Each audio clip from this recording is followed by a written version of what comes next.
Šarūnas Jasikevičius gimė 1976 metais Kaune, sportininkų šeimoje.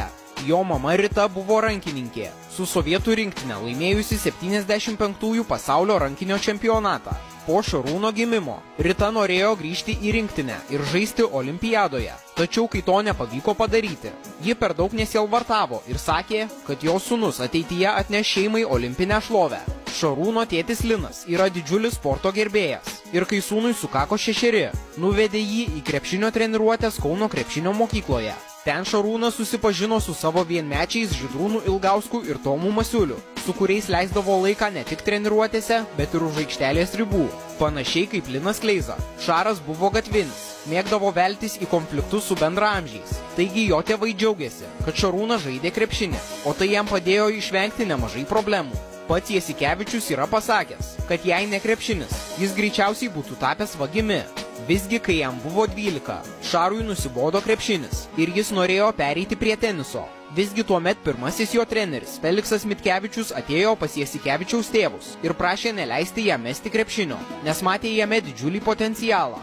Nors jaunajam Šarūnui nelabai sekėsi mokykloje, jis labai domėjosi indėnų istoriją ir žinoma krepšiniu, bei sugebėdavo perskaityti 400 puslapių knygą apie krepšinį per vieną dieną.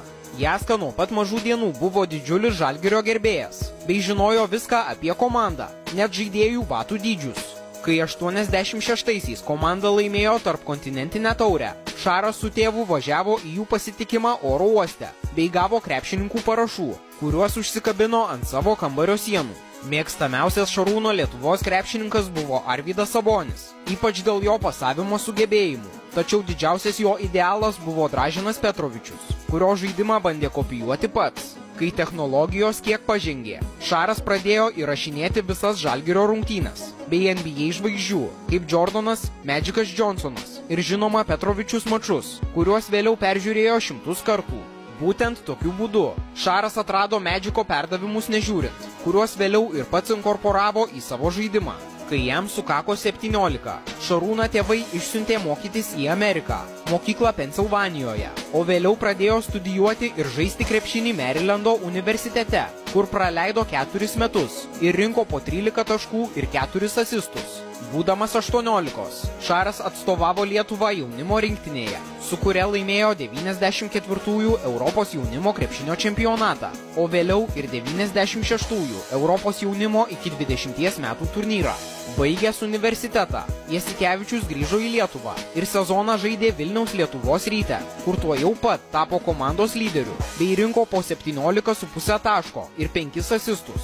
Kitą sezoną jis žaidė Slovėnijoje, Liublianos Olimpija ekipoje, su kuria laimėjo šalies taurę. Vasarą Šaras su Lietuvos rinktinė iškovojo olimpinę bronzą, kai pasirašė sutartį su Barcelona.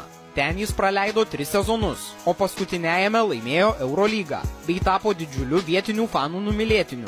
Po paskutinio sezono Barcelonoje Jasikevičiaus vedama Lietuvos rinktinė iškovojo Europos čempionato auksą, o Šaras rinko po 14 taškų ir 8 asistus, bei buvo išrinktas turnyro MVP. Kita jo karjeros stotele tapo Tel Avivo Maccabi klubas, su kuriuo Šaras laimėjo ne vieną, o 2 Eurolygos titulus, bei vieną kartą tapo Izraelio lygos MVP, bei gavo pravardę Auksinis berniukas, kadangi visur kur žaisdavo, ten laimėdavo. Izraelyje Šaras surado ir meilę, bei vedė modelį ir buvusią Miss Pasaulis Linor Abargil. Vėliau sekė vienas įspūdingiausių Šaro pasirodymų, kai 2004 olimpinėse užkūrė tikrą šou, bei atvedė Lietuvos rinktinę į pergalę prieš Ameriką. Po tokios sėkmingos karjeros atkarpos Šaras išvažiavo į NBA ir atstovavo Indianos Pacers, tačiau būdamas lėtas ir neatletiškas, neįtiko treneriui ir negaudavo daug žaidimo laiko, bei rinko po 7 taškus ir 3 asistus.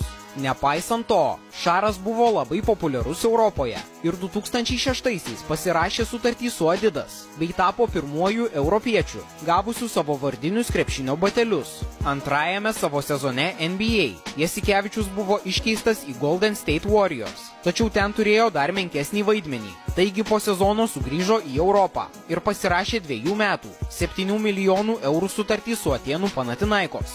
Prieš prasidedant klubiniam sezonui, žaidėjas su Lietuvos rinktinė iškovojo 2007 Europos čempionato bronzą. o antrajame savo sezone Atėnuose Šaras su komanda laimėjo Eurolygą bei tapo pirmuoju žaidėjų istorijoje, laimėjusiu šį turnyrą su 3 skirtingomis komandomis. Vėliau su Šaru sutartis buvo pratęsta dar vienam sezonui, bei Atėnuose jis tapo labai gerais draugais su ilgamečiu komandos treneriu Željko Obradovičiu, iš kurio daug išmoko, bei vėliau šias žinias pradėjo naudoti pats, būdamas treneriu. 2008-aisiais Šarūnas išsiskyrė su žmona, bei skandinti sielvartą pradėjo bare, kur jį rado Željko ir parsivežė namo. Kitais metais Šaras susipažino su graike Ana Duka, su kuria vėliau susituokė, bei dabar turi 2 vaikus. O tu turi vaikų?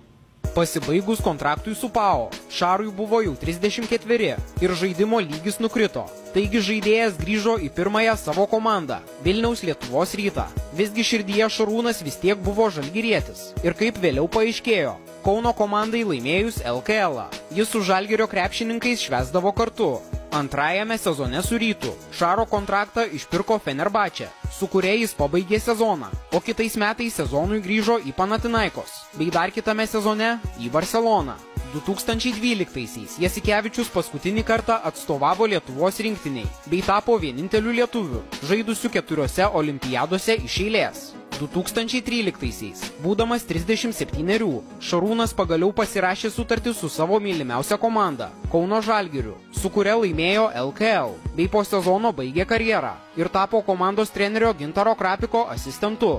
Kai pastarasis po 2 metų pasitraukė iš trenerio posto, Šaras perėmė vyriausiojo trenerio pareigas, bei sugrąžino pergalės į Kauną. Ir po 19 metų pertraukos komanda nuvedė į Eurolygos finalo ketvertą, kur iškovojo 3 vietą. Po tokios sėkmės buvo nemažai kalbama apie galimybę Šarui treniruoti NBA klubą, tačiau jų vadovai matyt per myžniai savo trenerių turėti tokią emocijų bombą kaip Šaras. Nepaisant didžiulio Žalgirio fanų ir vadovybės noro išlaikyti Šarą, praeitais metais jis pasirašė 3 metų sutartį su Barcelona, kurią treniruoja su bičiuliais Tomu Masiuliu ir Dariumi Maskoliūnu. Šį sezoną su komanda jis užėmė 1 vietą Eurolygos reguliariajame sezone, bei turi tvirtus šansus laimėti jau 5 savo Eurolygos titulą. 2015-aisiais Jasikevičius išleido savo knygą pavadinimu Laimėti neužtenka, kuri buvo išleista ir graikų, italų, ispanų ir hebrajų kalbomis. Rekomenduoju ją paskaityti. Šaras taip pat yra 4. daugiausiai Lietuvos krepšinio istorijoje uždirbęs krepšininkas – apie 22 milijonus eurų.